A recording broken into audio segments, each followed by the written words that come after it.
Thank you to Roy and Kim and Ray for allowing CGFI and Nulogx to participate today. Really exciting on the first inaugural presentation here in university. So I want to go through and talk about what we want to present to you today from the CGFI technology. See, multitasking, that's why Scott's here to help me. So we want to provide an overview of Nulogx and the Canadian General Freight Index and explain the data source and the methodology. And we want to provide the current results. We just got November. We just released that. I think you'll be interested.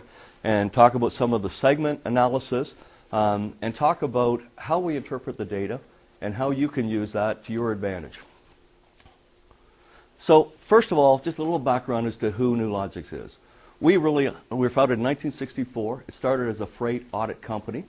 Back in those days where the auditors were checking the carrier's bills, that business is kind of transposed more now into, through technology, the billing accuracy is much greater. But because of the volume of bills coming in, where audit and analytics really comes into play is coding the GL so that the customer can put it through for complete payments. We have over 100 customers using Nulogx solutions, processing billions of dollars in freight spend. And we deliver services basically through 3 divisions. We have a managed transportation services group that manages the total supply chain for shippers. We have a TMS and hosted solutions. So it's our software where either third parties or shippers are using our software to be able to manage their transportation, rates, billing, payables. And the third group is the audit and analytics. And one of the things, yeah, go ahead, Scott, thank you. One of the challenges that we had is we were looking at the amount of data that we had in our company. And we said, you know, how can we use that to the advantage of the industry?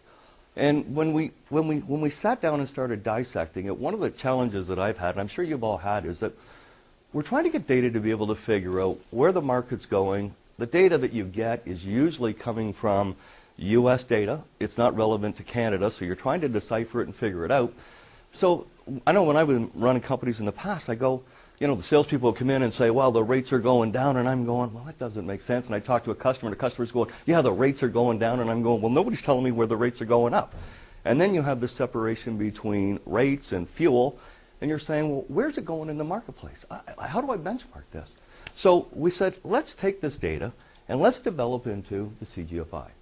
And it was out there to share. It wasn't for anybody. It wasn't against shippers, and it wasn't against carriers. And I'll be honest with you, when we first put it out, we were really concerned that the carriers were going to get upset with it.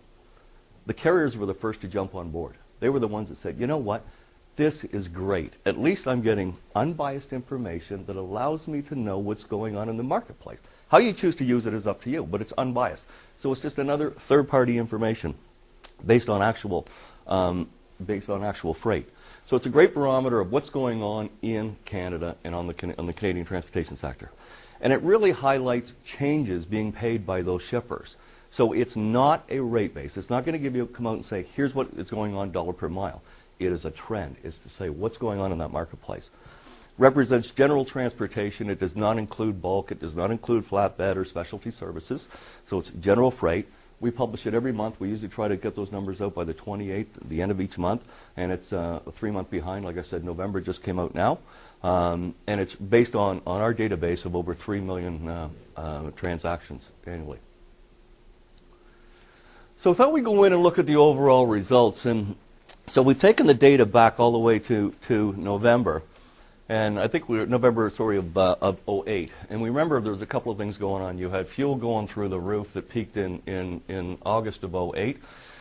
And then what we saw starting there, going right down to April 2010, was a general downward trend on the overall results.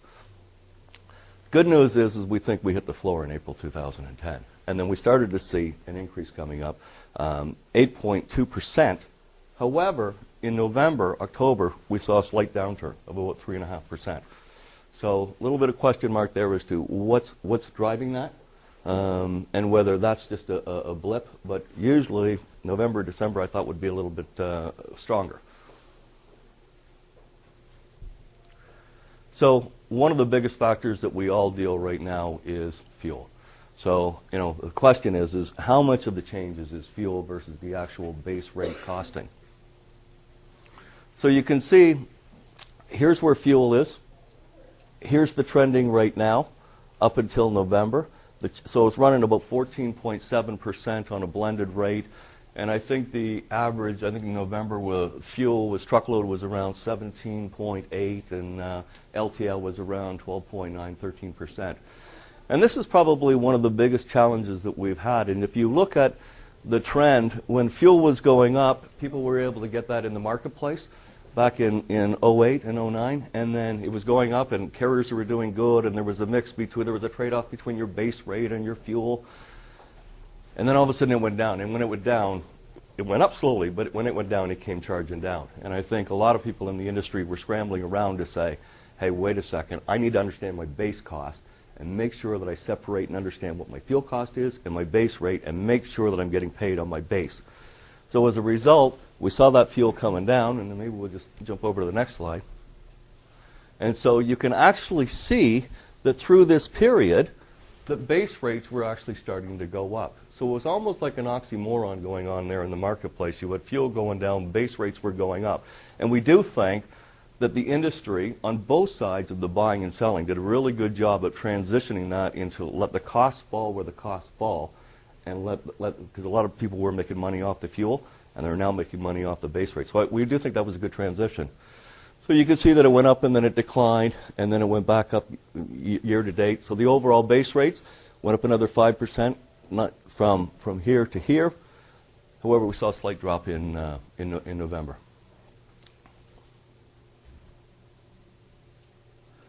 Exchange rate. You know, a lot of us are involved in cross-border business. So we all talk about the dollar and what it's doing. I mean, the reality is that decreasing value of the U.S. dollar means you can buy U.S. transportation cost less. So that goes for us, for the carriers, and for the shippers. But quite a dramatic drop as we've noticed. So we want to look at this in terms of segment, and we've got 2008, 2010, and 11 months data of 2011. And when we break this out, your domestic LTL, you can see in 2008 it had a nice increase. 2009, wow, the hammer came down. You know, and we all recognize that. The whole marketplace fell, and then there's a marginal, basically flat rate. So no real increase that we saw on the domestic LTL in 0.3. If we look at the domestic truckload, 2008, you know, nice increases. 2009, hammer came down, not as bad as the LTL, but where we've really seen in 2011 is that the truckload marketplace domestically in Canada picked up, and it's done very well. If we go on the cross-border business, you can see that 2008, you know, good growth, 13.5%, but 2009 between the economy and the U.S. economy, which, you know, everybody talks was a lot worse than our Canadian economy. You know, 22%. I mean, that's a staggering hammer effect. And so they've made back some ground, but they're still not there. Still trying to balance out. And, you know, everything we're hearing on the U.S. economy is there's people that are being at least positive in the fact that it's starting to come around. The loads are getting busier. They're starting to see some activity. So we might see that part change. And then, of course, in the truckload market, same thing. The market got hammered, not as bad as the LTL. But still not making up ground. But so the overall for 2010, there was a positive, but it was really driven by the domestic truckload market. So some of the insights that we talk about is obviously the domestic market appears to be more stable than the transborder business. You know, and right now there's a great imbalance in terms of, you know, there's tons of availability coming northbound, southbound. Everybody's scrambling for. So when you weigh that out, you still got to get home. Carriers are replacing the FSC. We talked about that. They're making sure that they understand that the cost of their transportation is built into their base rates, and the fuel is the fuel. And shippers, quite frankly, have been very acceptive of that too, to allow that transition to go on. So I think that's healthy for the industry. We talked about the floor being in April 2010. Hopefully that's where we are in a nice steady growth, a little bit of dip.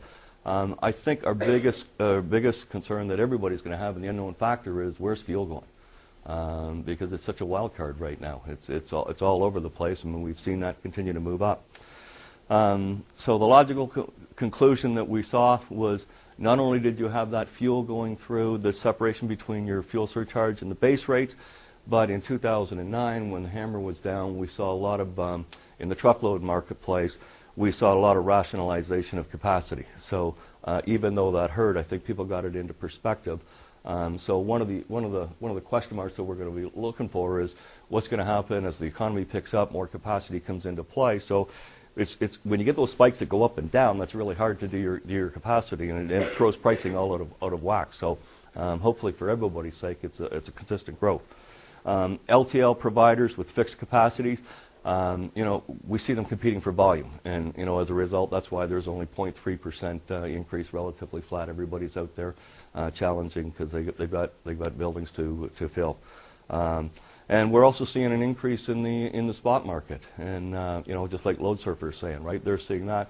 What's driving that could be multitude of things. It could be because there isn't necessarily enough capacity in the marketplace.